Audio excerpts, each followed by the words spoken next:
ഒഡീഷയിലാണ് ഈ ഒരു സംഭവം നടന്നത്. ഡയാനാലി ഗ്രാമവാസിയായ ജിത്തു മുണ്ടയാണ് തന്റെ സഹോദരിയുടെ അക്കൗണ്ടിലുള്ള 19,000 രൂപ ലഭിക്കാനായി സഹോദരിയുടെ ശവശരീരം തോളിൽ ചുമന്നുകൊണ്ട് കിലോമീറ്ററുകളോളം നടന്ന് ബാങ്കിലെത്തിയത്. ജിത്തുവിന്റെ സഹോദരിയായ കക്ര 2 മാസം മുമ്പാണ് മരണപ്പെട്ടത്. ഇവരുടെ മകനും ഭർത്താവും നേരത്തെ മരിച്ചതിനാൽ വേറെ അവകാശികളൊന്നുമില്ല. അതുകൊണ്ട് തന്നെ ബാങ്ക് അക്കൗണ്ടിലുള്ള കാശ് ജിത്തുവിന് അവകാശപ്പെട്ടതായിരുന്നു. ജിത്തുവിന് ഈ ബാങ്ക് അക്കൗണ്ടിലെ കാശ് നൽകണമെന്ന് കക്ര എഴുതി വെച്ചിട്ടുണ്ടായിരുന്നു.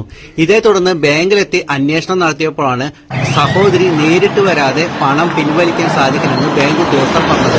സഹോദരി മരിച്ചതിന്റെ എല്ലാ രേഖകളും ഉദ്യോഗസ്ഥർക്ക് മുന്നിൽ ജിത്തു ഹാജരാക്കിയെങ്കിലും ഉദ്യോഗസ്ഥർ കൂട്ടാക്കിയില്ല. ഇതേ തുടർന്നാണ് സഹോദരിയുടെ കല്ലറ മാന്തി അസ്ഥികൂടവുമായി നേരിട്ട് ബാങ്കിലേക്ക് ജിത്തു എത്തിയത്. അസ്ഥികൂടം കൊണ്ട് ബാങ്കിലെത്തിയ ജിത്തുവിനെ കണ്ട് ബാങ്ക് ജീവനക്കാർ നിലവിളിച്ച് പുറത്തേക്ക് ഓടി. അവിടെയുണ്ടായിരുന്ന ബാക്കി പലരും ആ ഒരു രംഗം കണ്ട് പൊട്ടിക്കരയുകയാണ് ചെയ്തത്. പിന്നാലെ പോലീസ് എത്തി ജിത്തുവിനെ അനുനയിപ്പിച്ച് വീട്ടിലേക്ക് പറഞ്ഞു വിട്ടു. 3 ദിവസത്തിനുള്ളിൽ ജിത്തുവിന്റെ പണം കൊടുക്കാമെന്ന് ബാങ്ക് ജീവനക്കാരും ഉറപ്പു നൽകി.